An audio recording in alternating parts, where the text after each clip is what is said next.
So today I will be taking you through writing another simplicity program that is about printing a multiplication table. As you can see it in here, I've already opened code blocks, so we will be using code blocks for this program and also a C language to write this program. So let us get started and see.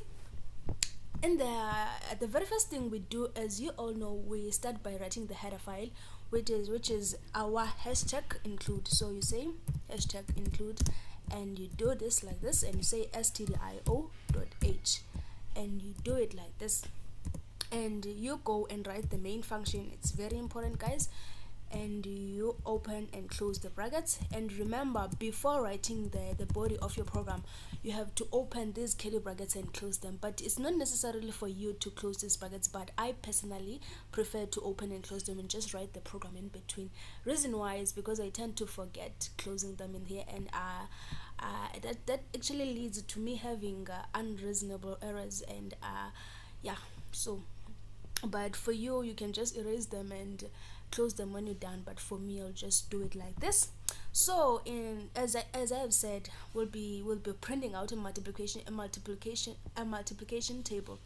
And when we're printing out this multiplication table, when we're doing this program, we'll actually be using two for loops. We will have a for loop within a for loop.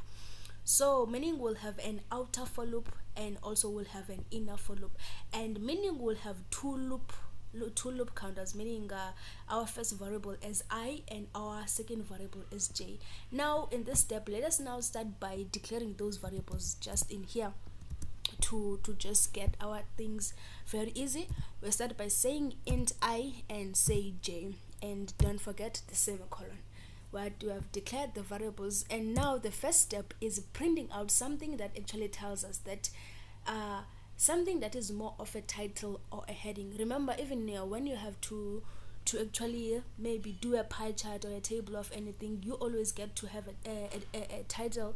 So now we will use the printf function just to display a message that is more of a title of the table, indicating what the data that will like follow actually represents. So we'll use our printf function. We'll say printf and do it like this, and we'll say multiplication table. So we're basically writing the title multiplication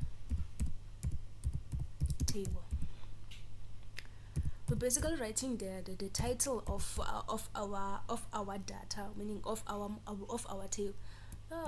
table in here. And you might as well just include the slash n. Slash n is just used for new line, more of line spacing, just to keep your work neat.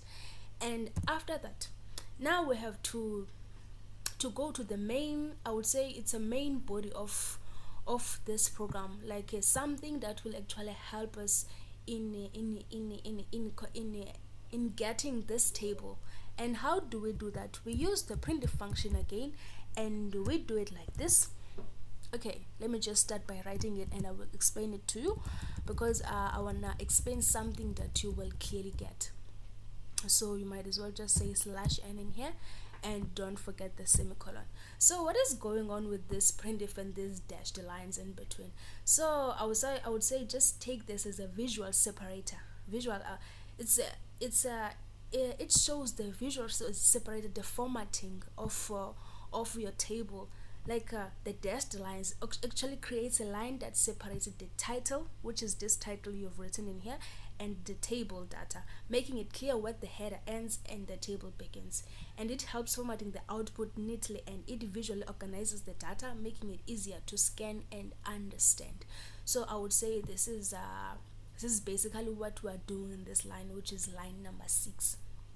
Now let us go and make our for loops. I will make sure that I will try to explain to you why do we need to have a for loop. Like, do we need to have a loop within a loop? So we'll actually be using for loops, as I said, which is the outer loop and the inner loop. Now let us get started with the for loop. The first loop, which is the outer loop, actually deals with the iteration of rows, and the second loop, which is the inner loop, deals with the iteration of columns. So I will explain it. Let me just start by writing it. since you've already initialized, since you've already declared the variable you don't have to say int I. You might as well just say I and initialize I to 1. If you want your table to have a data that starts from 1, you might as well just say 1 in here. But if you want your table to have data that starts from maybe 2, you might just say 2 in here, whatsoever, like, yeah, like that. And remember, this is in a for loop. You first have the initialization, you have the condition, and you have the update expression. So you have to do it like this. You have to say I is equal to 1. You are actually initializing variable I now, and you have to go to your condition. You write the condition and you say I, the condition will be this: I is equal or less than 10. And now let us go to our update expression. We will use the increment, which is like we're actually incrementing. I will explain this follow, but I want to explain something that you actually see. And in this is the outer for loop. So now in this for loop we also have another for loop. I just said we have a for loop within a for loop. So we'll say, like, we will do it like this. You open another bracket in here and you do it like, okay, you say for, I said the outer loop deals with rows, and here this inner loop deals with columns.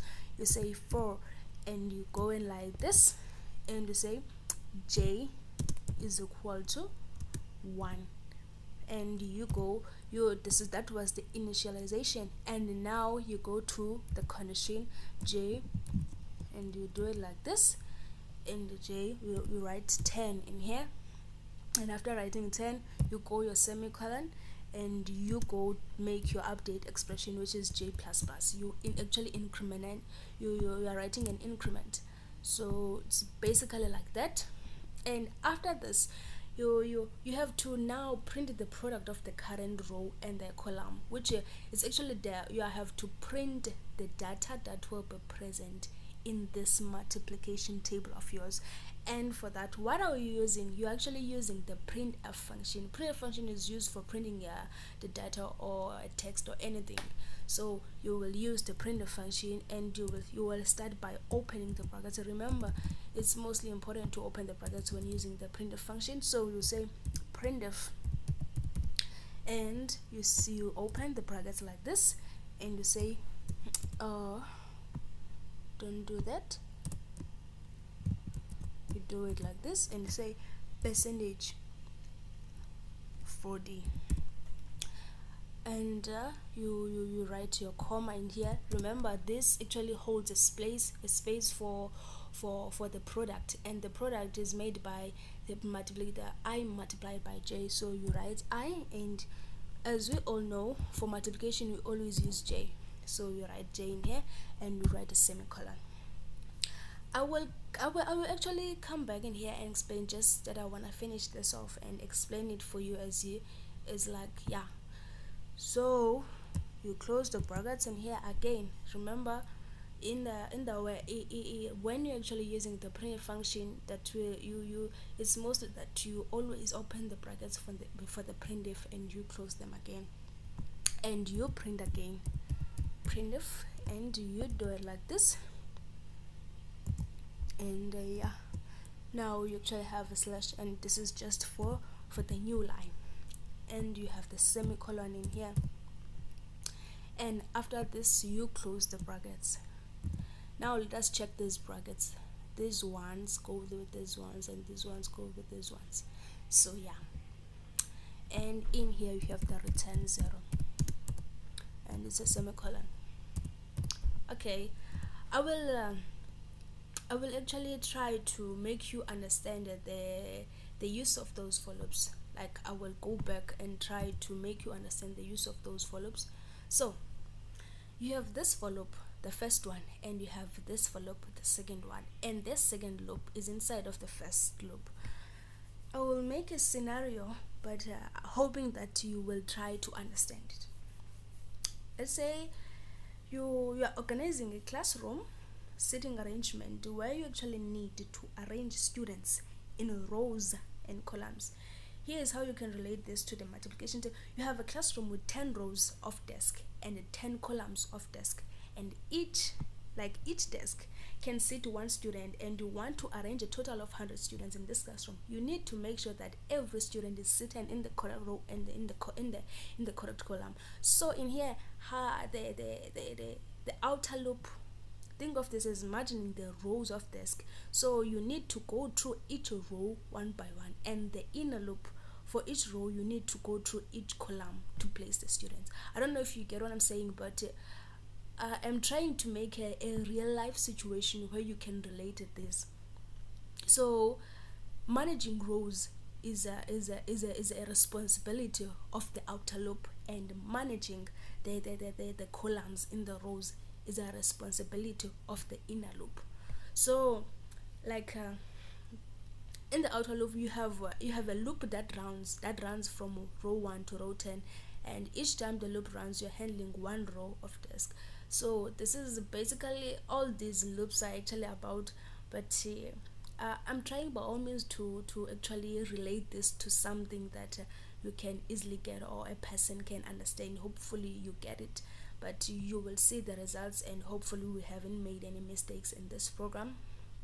Just for our thing to be accurate, let us check in again. So in here, okay, let us start from the bottom.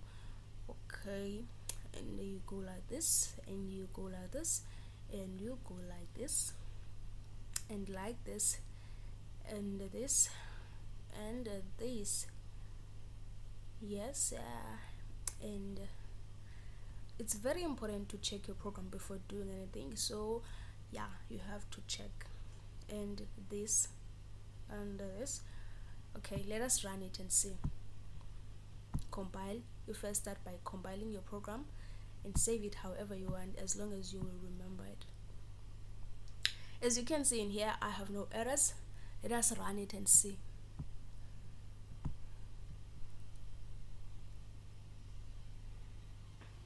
As you can see, here is our multiplication table, and in here you have 1 2 3 4 5 6 7 8 9 10 in the row, and in the column, in the first column, you have 1 2 3 4 5 6 7 8.